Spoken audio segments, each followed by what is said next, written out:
en Uruapan contra una red vinculada con los Caballeros Templarios.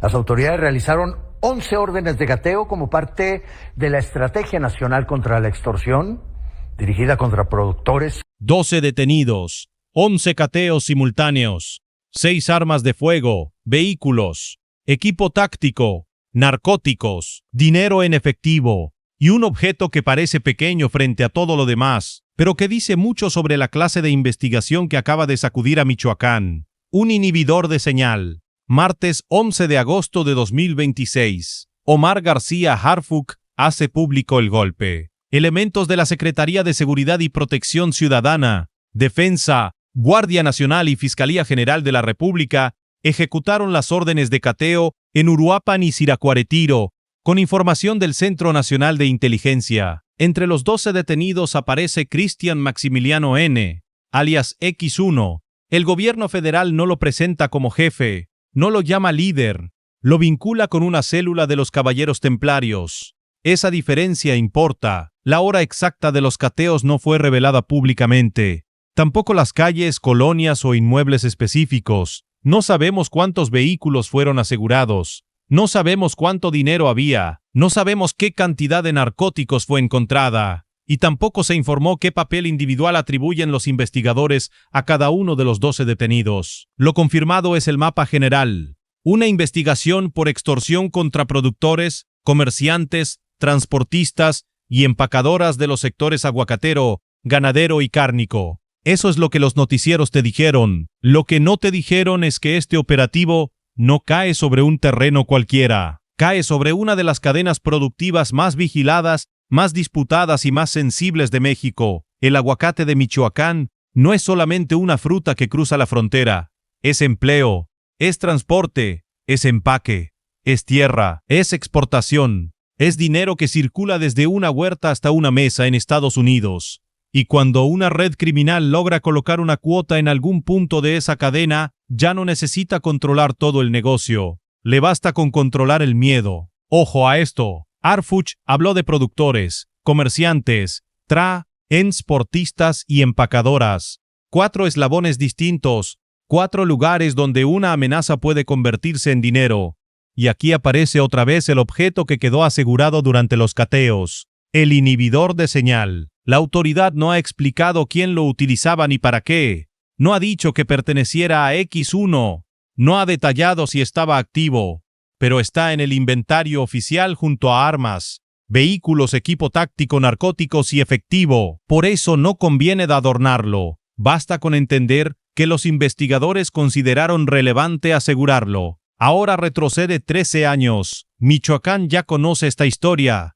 En 2013, productores de Tancítaro contaban que los Caballeros Templarios les cobraban cuotas por hectárea. El Universal documentó el caso de un aguacatero que pagaba 1,000 pesos por hectárea y que dejó de hacerlo cuando las autodefensas ganaron fuerza en la región. Aquel periodo dejó asesinatos, empacadoras incendiadas, robo de producto, apropiación de huertas e influencia criminal sobre precios. No era una teoría, era una forma de control económico montada sobre la cosecha. Los Caballeros Templarios fueron golpeados, fragmentados y desplazados de buena parte del territorio que alguna vez presumieron controlar. Pero el nombre no desapareció del expediente michoacano. En diciembre de 2025, el secretario de la Defensa, Ricardo Trevilla, informó que las autoridades habían identificado 5 grupos relacionados con extorsiones a productores de limón y aguacate en Michoacán. El Cártel Jalisco Nueva Generación, los Viagras, Blancos de Troya, la Quiringuá y los Caballeros Templarios. Según esa exposición, los Templarios y la Quiringuá afectaban particularmente al sector aguacatero. Eso cambia la lectura de la detención de X1. No estamos frente a la prueba de que un viejo cártel volvió completo de entre las ruinas. Tampoco hay base para decir que X1 reconstruyó a los Caballeros Templarios. Lo que sí existe es una línea pública que conecta el nombre de esa organización con la extorsión al sector aguacatero desde hace años, y una identificación federal reciente que volvió a colocar a los templarios dentro del mapa de grupos que exprimen cadenas productivas en Michoacán. Espera, porque aquí viene la parte que se pierde cuando todo se reduce a una foto de 12 detenidos. La extorsión al campo no funciona solamente con un hombre armado parado frente a una huerta. Puede aparecer en el transporte, en la compra, en la venta, en el empaque, en la entrada a un mercado, en la obligación de entregar dinero o producto. El País reporta que los 12 detenidos son 8 hombres y 4 mujeres, y añade que la red señalada cobraba cuotas en efectivo y en especie. También extiende las afectaciones a negocios de limón y a misceláneas. Esos datos no aparecen en el anuncio primario de Harfuch, así que hay que atribuirlos correctamente. Son detalles publicados por El País, no cantidades confirmadas en el mensaje oficial del secretario. Y esa precisión importa porque alrededor de un operativo como este aparece una tentación inmediata: llenar los huecos, decir cuánto cobraban, inventar una tarifa por caja, ponerle una cifra al dinero asegurado, afirmar que las armas pertenecían a X1, convertir a los 12 en una célula perfectamente jerarquizada. Nada de eso está publicado. La investigación puede contenerlo, pero el anuncio público no. Lo que sí sabemos es que 11 órdenes de cateo fueron ejecutadas de forma simultánea en 2 municipios. 11 puntos, 12 detenidos, 4 instituciones federales participando en la ejecución con inteligencia del Centro Nacional de Inteligencia. Esa simultaneidad tiene una razón jurídica y operativa evidente. Las órdenes tenían que cumplirse en una misma ventana, sin convertir una investigación en una cadena de avisos. Pero la autoridad no reveló rutas de entrada, número de agentes, duración, resistencia, disparos ni enfrentamientos. Así que no hay balacera que narrar. No hay persecución que inventar. El golpe, por lo que se ha hecho público, fue de inteligencia, coordinación y cateos. 6 armas de fuego. Ese es el número confirmado. Ni 7 ni 20 ni un arsenal de guerra. 6. Hay vehículos, pero no se informó cuántos. Hay dinero, pero no se informó cuánto. Hay narcóticos, pero no se informó qué sustancia ni qué peso. Hay equipo táctico, pero no se detallaron chalecos, cascos, radios o placas, y en medio de ese inventario incompleto vuelve a aparecer el inhibidor de señal, una caja que por ahora tiene más preguntas que respuestas. ¿De qué inmueble salió? No se ha dicho. ¿Quién estaba junto a él? No se ha dicho. ¿Qué dispositivos pretendía bloquear, si es que estaba siendo usado? No se ha dicho. Y precisamente por eso ese objeto importa en esta historia, porque representa el punto exacto donde termina la información pública y empieza el expediente que todavía no conocemos. Ahora mira el calendario. 5 días antes del anuncio de Harfuch, Michoacán estaba en el centro de una crisis que cruzó la frontera. El 5 de agosto, Estados Unidos suspendió temporalmente la recepción de aguacate desde México, después de una alerta de seguridad que obligó a inspectores estadounidenses a dejar sus puestos en empacadoras de Michoacán. Sin esos inspectores, el fruto no puede avanzar normalmente hacia el mercado estadounidense. La violencia local tocó una cadena comercial internacional en cuestión de horas. El gobierno mexicano respondió con un refuerzo de seguridad. El 6 de agosto se anunció el despliegue de más de 1,500 efectivos adicionales, entre soldados y Guardia Nacional, para reforzar zonas productoras, centros de empaque, vías de comunicación y puntos de inspección. El 8 de agosto, Estados Unidos reanudó parcialmente, ante la supervisión en municipios clave, incluido Uruapan. 3 días después, Harfuch anunció los 11 cateos y las 12 detenciones. Atención. La cercanía de las fechas no autoriza inventar una orden que nadie ha mostrado. El anuncio de Harfuch no dice que los cateos contra la red vinculada a X1 hayan sido ordenados por la suspensión de exportaciones. No dice que Washington entregó información. ¿No dice que el operativo fuera una condición para reabrir el mercado? La conexión segura es de contexto. El golpe ocurre cuando la seguridad del sector aguacatero está bajo presión nacional e internacional. Cualquier causalidad más allá de eso necesita pruebas, y esa presión tiene un peso económico enorme. En 2025, el aguacate fue uno de los productos alimentarios mexicanos más importantes enviados a Estados Unidos y generó miles de millones de dólares en exportaciones. Cada interrupción golpea primero a quienes viven del corte, del empaque, del traslado y de la venta. Ahí es donde la extorsión se vuelve especialmente destructiva. No roba solamente una cartera.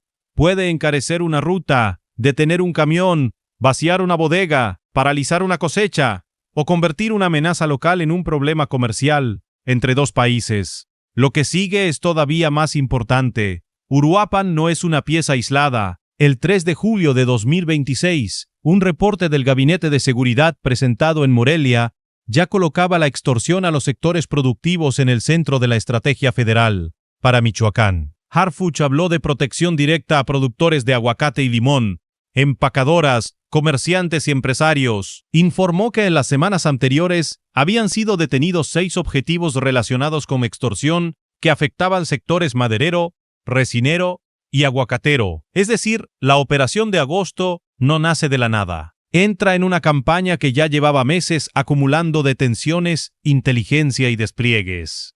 El mismo reporte describió una presión más amplia contra organizaciones criminales. 1.300 detenciones por delitos de alto impacto desde octubre de 2024 hasta mediados de junio de 2026. 1.400 armas aseguradas, más de 35 toneladas de droga y 30 laboratorios clandestinos inhabilitados. Son cifras del gobierno y deben leerse como cifras del gobierno, pero sirven para entender el tamaño del tablero. Cuando Harfuch presenta 12 detenidos en Uruapan y Siracuaretiro, no está anunciando el final de una guerra contra la extorsión. Está mostrando otra pieza de una ofensiva que todavía está en curso. Y aquí la palabra clave es todavía, porque una red de cobro no se mide solamente por cuántas personas caen en un día. Se mide por lo que ocurre al día siguiente. ¿Quién vuelve a llamar al productor? ¿Quién controla la ruta del camión? ¿Quién exige la entrega en especie? ¿Quién fija la nueva cuota? ¿Quién intenta ocupar el espacio que quedó vacío? Las autoridades no han revelado si los 12 detenidos formaban una sola estructura jerárquica, si trabajaban en grupos separados, si todos conocían a X1 o si alguno cumplía funciones específicas de cobro, vigilancia, logística o administración. El país coloca una pieza adicional: 8 hombres y 4 mujeres. Ese dato rompe la imagen simple del grupo de hombres armados escondidos en una sierra. La extorsión necesita algo más que fuerza. Necesita cobro, contactos, movimiento, mensajes, transporte, lugares donde recibir dinero o producto, personas capaces de mezclarse con una actividad económica cotidiana. Pero, otra vez, no sabemos qué rol atribuye la fiscalía a cada detenido. No hay que convertir una composición de género en una película que el expediente aún no ha contado. Ojo, también hay que separar nombres. En Michoacán operan y compiten distintas organizaciones. En los últimos meses, las autoridades han anunciado golpes contra estructuras vinculadas al CJNG y contra otros grupos. Días antes de esta operación, el Gabinete de Seguridad informó sobre la captura de R1, relacionado con una célula del CJNG y señalado dentro de investigaciones por homicidio y extorsión. Ese caso es distinto. X1 es otro expediente, otro alias y otra vinculación criminal. Mezclarlo sería fabricar una sola organización donde las propias autoridades describen redes diferentes. Eso explica por qué la extorsión sobre el aguacate es tan difícil de arrancar. No depende de una sola bandera. En diciembre pasado, Defensa habló de 5 grupos. Si uno pierde operadores, otro puede intentar ocupar el espacio. Si una ruta queda vigilada, el cobro puede moverse a otra fase de la cadena. Si un productor deja de pagar, la presión puede trasladarse al transportista o al empaque. El negocio criminal no necesita poseer la huerta, necesita encontrar el punto donde el miedo paga. Y por eso la frase más importante del anuncio de Harfuch no es el alias X1, es la referencia a quienes viven del trabajo productivo. El secretario escribió que quienes amenazan a las familias y pretenden enriquecerse a costa del trabajo de productores, comerciantes y transportistas serán investigados, detenidos y llevados ante la justicia. Esa es la línea oficial. No promete que la extorsión terminó. Promete persecución. Ahora vuelve al inhibidor de señal. 6 armas pueden fotografiarse. Un vehículo puede asegurarse. El efectivo puede contarse. Pero un inhibidor de señal obliga a pensar en comunicaciones, en llamadas que no entran, en dispositivos que dejan de funcionar, en una zona donde alguien puede querer reducir la capacidad de comunicarse. La autoridad no ha dicho que ese aparato se haya usado contra víctimas, policías o sistemas de rastreo. Afirmarlo sería inventar. Pero sí sabemos que fue asegurado en el mismo conjunto de cateos. Y cuando el expediente avance, ese objetente o puede terminar siendo irrelevante o convertirse en una pieza central. Hoy todavía no lo sabemos. Eso, en realidad, resume todo el caso. Tenemos 12 detenidos, pero no sus roles individuales. Tenemos 6 armas, pero no su distribución. Tenemos vehículos, pero no el número. Tenemos efectivo, pero no el monto. Tenemos narcóticos, pero no la cantidad. Tenemos a X1, vinculado con una célula de los Caballeros Templarios, pero no una declaración oficial que lo nombre jefe. Tenemos 11 cateos, pero no la hora exacta ni los domicilios. Tenemos una investigación por extorsión, pero no las imputaciones finales ni la situación jurídica que enfrentará cada detenido. Y sin embargo, el mapa que sí está confirmado es suficiente para entender por qué esto importa. Uruapan y Siracuaretiro están dentro de una región donde el trabajo agrícola mueve dinero real y donde la extorsión ha demostrado que puede sobrevivir a cambios de cártel, operativos, autodefensas, despliegues militares y años de promesas. En 2013 eran productores contando cuánto pagaban por hectárea. En 2025, Defensa volvía a señalar a múltiples organizaciones, exprimiendo los sectores del limón y el aguacate. En 2026, el gobierno vuelve a lanzar cateos simultáneos contra una red que, según la investigación, atacaba varios eslabones productivos. 13 años. Cambian los nombres, cambian los uniformes, cambian los teléfonos, cambian los grupos. La cuota intenta quedarse. Y eso explica también por qué una detención no puede venderse como victoria definitiva. 12 personas fuera de circulación pueden afectar una red. 6 armas aseguradas reducen capacidad material. Los vehículos, el dinero, los narcóticos y el equipo táctico pasan a manos de la autoridad. El material puede abrir nuevas líneas de investigación, pero el anuncio no dice que la organización entera fue desmantelada. No dice que la extorsión terminó en Uruapan. No dice que todos los cobradores quedaron detenidos. 2. No dice que el campo michoacano ya puede respirar sin miedo. Espera, porque el cierre no está en X1. Está en el productor que abre su huerta al amanecer y no sabe si ese día la llamada llegará. Está en el chofer que toma una carretera con una carga que vale más de lo que él ganará en meses. Está en el empacador que necesita cumplir tiempos, inspecciones y contratos. Está en el comerciante que no puede cerrar cada vez que alguien amenaza. Y está en el consumidor que ve un aguacate en una tienda sin imaginar cuántas manos, retenes, carreteras, bodegas y riesgos hubo detrás de ese precio. El viejo modelo criminal entendió algo hace años. No hace falta quedarse con toda la cosecha. Basta con cobrar por dejarla pasar. Esa lógica sobrevivió a los grandes nombres de los Caballeros Templarios. Sobrevivió a la caída de jefes. Sobrevivió a la fragmentación y ahora vuelve a aparecer en una investigación donde el gobierno vincula a X1 con una célula de ese mismo nombre. Hoy X1 está detenido, otras 11 personas también. El inhibidor de señal está asegurado. Las 6 armas están fuera de esos inmuebles. Pero la pregunta que define este golpe no es qué encontraron el día del cateo, es qué deja de ocurrir mañana. Si dejan de llegar amenazas, si dejan de exigirse cuotas, si el productor puede vender sin pedir permiso, si el transportista puede mover mercancías sin pagar por cruzar, si la empacadora puede trabajar sin un cobrador invisible sentado en la cadena, porque el crimen organizado no necesita aparecer en tu puerta para entrar en tu vida. Puede esconderse en el precio de lo que compras, en el costo del transporte, en una cosecha que no salió, en un negocio que cerró, en una ruta que dejó de operar. Y mientras ves este video desde tu casa, los 12 detenidos ya están dentro de un proceso que todavía debe definir responsabilidades individuales. Pero en algún punto de Michoacán, miles de personas vuelven a trabajar y esperan una señal mucho más simple que cualquier discurso. Que el teléfono no suene para cobrarles otra vez. Si mañana descubrieras que detrás del precio de lo que compras también venía escondida una cuota criminal, ¿cómo sabrías que la extorsión ya llegó hasta tu propia mesa? Tras los hechos, la declaración oficial más directa fue la de Omar García Harfuch, secretario de Seguridad y Protección Ciudadana.